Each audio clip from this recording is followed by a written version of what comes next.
नमस्कार दोस्तों। आपका स्वागत करता हूं आप ही के यूट्यूब चैनल में। वीडियो को स्टार्ट करने से पहले आप सभी से रिक्वेस्ट करूंगा, अगर अभी तक आपने चैनल को सब्सक्राइब नहीं किया तो इससे रिक्वेस्ट ऑल भी प्लीज चैनल को सब्सक्राइब कीजिए। तो चलिए स्टार्ट करते हैं। जहां पर देखिए आज हम लोग डिस्कशन करेंगे अबाउट वेदांता शेयर के बारे में, जिसका देखिए क्लोजिंग प्राइस 745 रुपीज 10 पैसा का अच्छी खासी 3.35% उछाल के साथ क्लोजिंग देखने को मिला है। आज इस वीडियो में देखिए हम लोग डिस्कशन करेंगे about Q4 result preview. Market ने क्या एक्सपेक्ट किया है, बाई सेल होल्ड क्या करना चाहिए इस जगह पर, डिमर्जर से पहले क्या खरीदारी करना सही रहेगा, यार पूरा डिमर्जर इवेंट को समझेंगे। फेयर वैल्यू जो रहता है उसको हम लोगों ने ऑलरेडी डिस्कस कर लिया है, वो हम लोग अभी डिस्कस नहीं करने वाले हैं। मैं इसको बस बता दूंगा इसका प्राइस जो रहता है फेयर वैल्यू का, जो मार्केट ने एस्टिमेट किया था वो है 880 से 900 के रेंज में फेयर वैल्यू निकला था। तो आप प्रीवियस वीडियो में उसको आप चेक कर सकते हैं, उसमें अवेलेबल है। साथ साथ फ्यूचर ऑप्शन में क्या होगा वो भी हम लोगों ने डिस्कस कर लिया, फिर भी मैं इसको आपको यहाँ पर हम लोग उसको चेक कर लेंगे। तो चलिए स्टार्ट किया जाए। जहाँ पर सबसे पहले चाहिए वेदांता का रिजल्ट प्रीव्यू को चेक करेंगे, तो मार्केट ने एक्सपेक्ट किया है कि प्रॉफिट में jump up to 174% yearly basis में। और यहाँ पर प्रॉब्लम क्या हो सकता है, तो एक ही प्रॉब्लम है, एलिमी टेलविंड इन फोकस यहाँ पर रह सकता है। तो Street expect Vedanta profit to rise sharply in Q4 with adjusted PAT estimated to grow 174% yearly basis पे, driven by higher realization and improved operating performance across segment. अब देखिए बहुत सारे एनालिस्ट हैं, सबने मिलकर के अपना अपना डेटा दिया। अगर हम लोग देखिए इसको कंपाइल करके अगर करेंगे तो इसमें देखिए निकल कर आ रहा है कि एडजस्टेड पैट यानी प्रॉफिट आफ्टर टैक्स एस्टिमेट किया जा रहा है कि ग्रो कर सकता है 67% से 174%, यानी कि प्रॉफिट के मामले में तोड़फोड़ सा रिजल्ट हो सकता है। एंड इसमें सबसे कोई बुलिस है तो मोतीलाल ओसवाल, जो कि सबसे बुलिस है, उन्होंने देखिए एक्सपेक्ट किया 9550 करोड़ का इनका प्रॉफिट आफ्टर टैक्स आ सकता है। रेवेन्यू जो रहता है वो ग्रो कर सकता है बाई 20% से 26%, रीचिंग टू 48,693 करोड़ एंड 51,119 इस रेंज में रह सकता है, देख सकते हैं। और एबिटिडा जो रहता है वो ग्रो कर सकता है by 42 to 59%, supported by high relation in aluminium, zinc and silver, because commodity का प्राइस अच्छा खासा है। तो देखिए इनको तो प्रॉफिट होना ही है, ये चीज यहाँ पर अभी अभी इस बार के रिजल्ट में ये दिखेगा। साथ साथ प्राइमरी ग्रोथ ड्राइवर में रहेगा तो LED tailwind, higher London metal exchange prices for aluminium and zinc are major contributors to improve margin. Second performance में एल्यूमिनियम सेगमेंट रहता है, expected EBITDA increase by 25% quarter on quarter due to better pricing and lower aluminium cost. अब देखिए यहां पर सबसे बड़ा trick छुपा हुआ है। यहां पर ये ट्रिक है कि इनका कहना है कि एल्यूमिनियम बिजनेस का जो रहता है एबिटिडा अच्छा खासा ग्रो कर सकता है। अभी जब डिमर्जर होगा तो देखिए आपके पास एल्यूमिनियम कारोबार का बिजनेस का नहीं रहेगा वर्टिकल, और रिजल्ट कब आएगा, नेक्स्ट रिजल्ट उसके बाद आएगा। डिमर्जर होते होते 2 महीने का समय लग सकता है, तो इश्यू कहते हैं कि यहाँ पर ट्रिक छुपा हुआ है। साथ साथ zinc and silver, strong volume recovery in higher silver price are expected to boost zinc India division. Currency a 2% depreciation of Indian rupee has also added realisation. तो करेंसी जो अभी की जो हालत है उसका भी बेनिफिट इन्हें मिल सकता है। की फैक्टर जो वॉच करने लायक है वो है कॉस्ट ऑफ प्रोडक्शन। एनालिस्ट ने फ्लैग किया rising cost pressure due to supply constraint which could weigh on margin. तो अभी हम लोगों ने डिस्कस किया था कि क्या कंस्ट्रेंट एक प्रॉब्लम भी हो सकता है, वो है कॉस्ट प्रेशर यहाँ पर आ सकता है। साथ साथ डिमर्जर का अपडेट क्या अपडेट आता है मैनेजमेंट की तरफ से, लाइक इसका टाइमलाइन क्या होगा for the propose demerger of business. सभी बिजनेस अलग अलग होंगे तो सबका टाइमलाइन क्या रहेगा, 1 महीना 2 महीना, कब तक ये लिस्टिंग होगा वो मैटर करने वाला है। साथ साथ डेट पोर्शन यानी जो इन्होंने कर्ज इनके पास है, commentary on companies current debt level and the plan remain a priority for the street. साथ साथ dividend management guidance on future payout ratio, यानी कि किस तरीके से डिविडेंड पे आउट होगा, क्या होगा, तो ये अपडेट रहता है ना, ये मैटर करने वाला है। इस रिजल्ट में ये अनाउंसमेंट एक्सपेक्ट किया जा रहा है।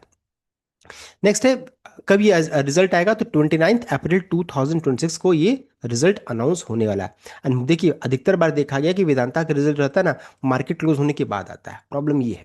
तो अगर ऐसा हुआ तो जो जो असर जो होता है ना रिजल्ट का कि नेक्स्ट डे हम लोग गैप अप या गैप डाउन देखेंगे, ऐसा आपको देखने को नहीं मिलेगा।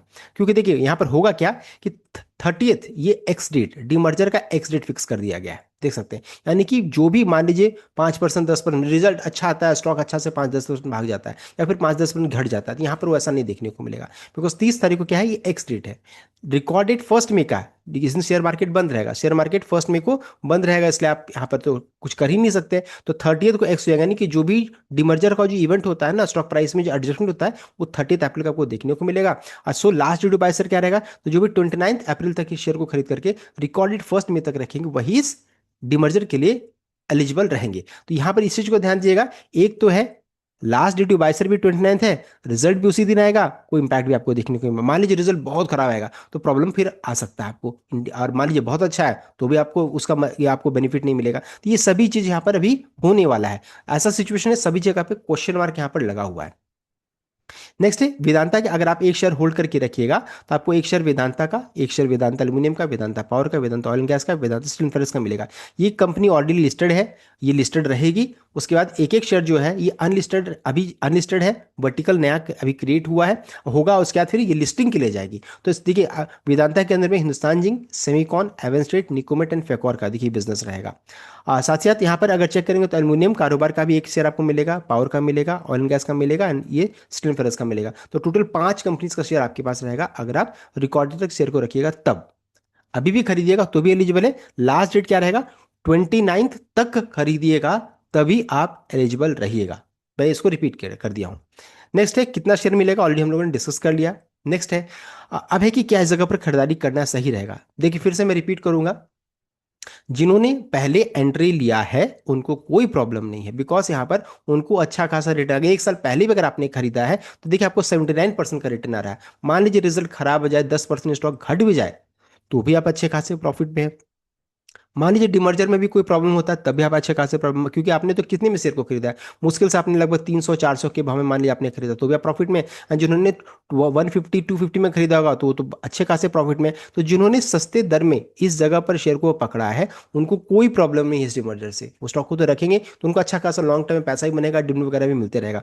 लेकिन जो फ्रेश एंट्री करेंगे इस जगह पर उनको ही प्रॉब्लम होने वाला है। बिकॉज अगर मान लीजिए कल मैं शेयर को खरीद लूँ 750, 760, मान लीजिए 770 के भाव में, और मान लीजिए डिमर्जर खराब होता है, लिस्टिंग वगैरह खराब होता है, तब तो फिर पैसा लंबे समय तक फंस सकता है ना। तो यहाँ पर जो बात हो रही है कि जो फ्रेश एंट्री कर रहे हैं आप इस चीज़ को हमेशा ध्यान दीजिएगा कि आप इस जगह पर खरीद रहे हैं, इस जगह पर खरीद रहे हैं, एंड रिस्क हमेशा आपके लिए रहेगा।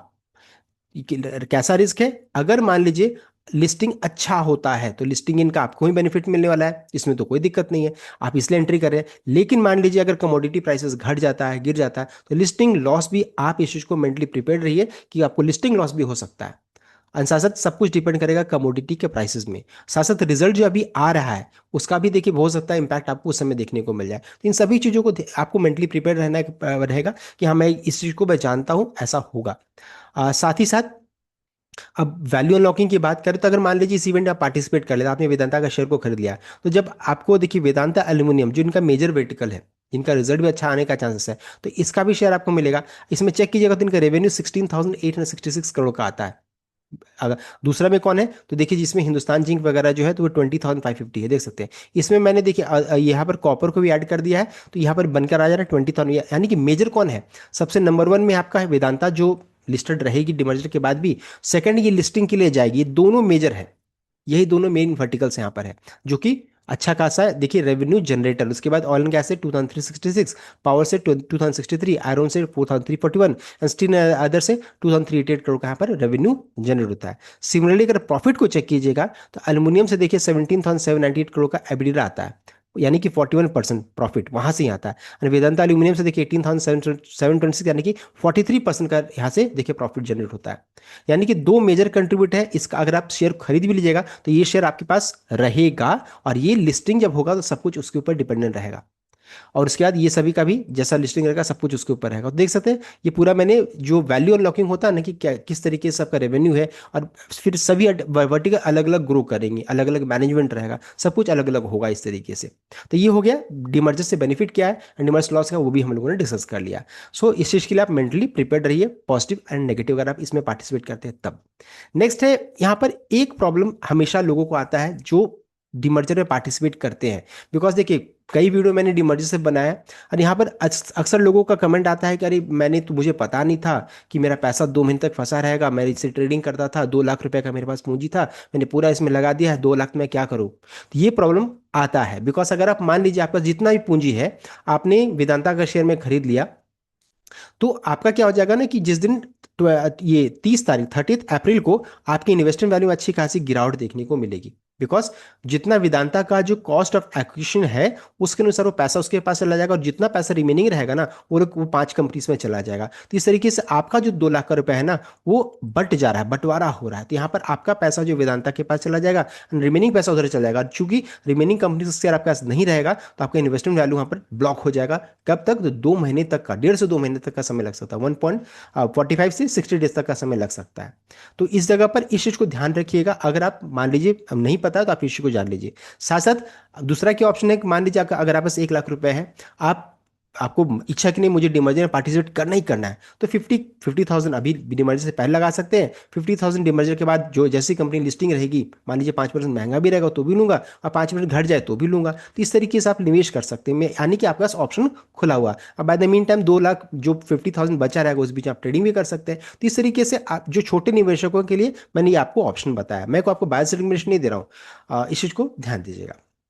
नेक्स्ट है फ्यूचर ऑप्शन, मैं कई बार रिपीट कर चुका हूँ, सबसे रिस्की ट्रेड है, यहाँ भी बहुत ही दूरी बनाए रखिए। और अगर आपने ट्रेड इनिशिएट भी किया है तो आप इस चीज़ को ध्यान दीजिएगा कि आपको जितना ही पोजीशन रहता है ना, उसको 29 तक आपको ये एग्जिट करना पड़ेगा। तो क्योंकि all existing monthly contract in underlying Vedanta will expiry with expiry post April 29 shall expire, सभी एक्सपायर कर जाएगा 29 अप्रैल 2026 को। और मान लीजिए कोई प्रॉब्लम होता है तो यहाँ पर फिजिकल सेटलमेंट तक भी होने का चांसेस रहेगा, देख सकते हैं फिजिकल सेटलमेंट। एंड मैंने ये प्रीवियस वीडियो में ऑलरेडी आपको बताया है कि फिजिकल सेटलमेंट क्या होता है, सब कुछ मैंने आपको बता दिया था। तो इसको ध्यान दीजिएगा, यहाँ पर प्रॉब्लम आ सकता है, जितने भी कॉन्ट्रैक्ट है सब कैंसिल यहाँ पर हो जाएगा, एक्सपायर कर जाएगा। और फिर कहा जाता है ना कि जबरदस्ती अपने आप को कैंसिल हो रहा है। अभी अगर आप प्रॉफिट में तो अपना जितना प्रॉफिट उसका बुक कीजिए, लॉस है लॉस मान लीजिए कम है तो लॉस बुक करके निकल, बिकॉज लास्ट दिन तक रखिएगा, मान लीजिए बड़ा लॉस रहा तो बड़ा लॉस अपने आप बुक हो जाएगा। तो इन सभी चीज़ों को ध्यान दीजिएगा।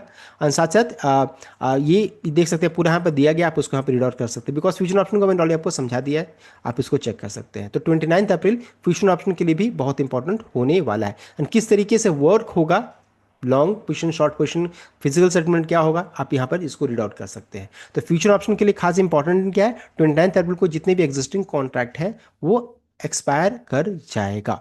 तो देखिए हम लोगों ने डिटेल वे में चेक कर लिया about Vedanta demerger. Q4 result को हम लोगों ने सबसे पहले ही चेक किया, अच्छा रिजल्ट आ सकता है। डीमर्जर में क्या क्या होगा, क्या क्या प्रॉब्लम्स है, पॉजिटिव और नेगेटिव दोनों एस्पेक्ट को हम लोगों ने चेक कर लिया है। साथ साथ इसका फेयर वैल्यू क्या निकल कर आ रहा है, 880 से 900 के रेंज में निकल कर आया, जो हम लोगों ने प्रीवियस वीडियो डिस्कस किया। आप इसको पुराने वीडियो में आप चेक कर सकते हैं। तो ये था कंप्लीट अपडेट। अगर ये वीडियो आपको अच्छा लगा लाइक कीजिए, शेयर कीजिए, चैनल को सब्सक्राइब कीजिए। Thank you.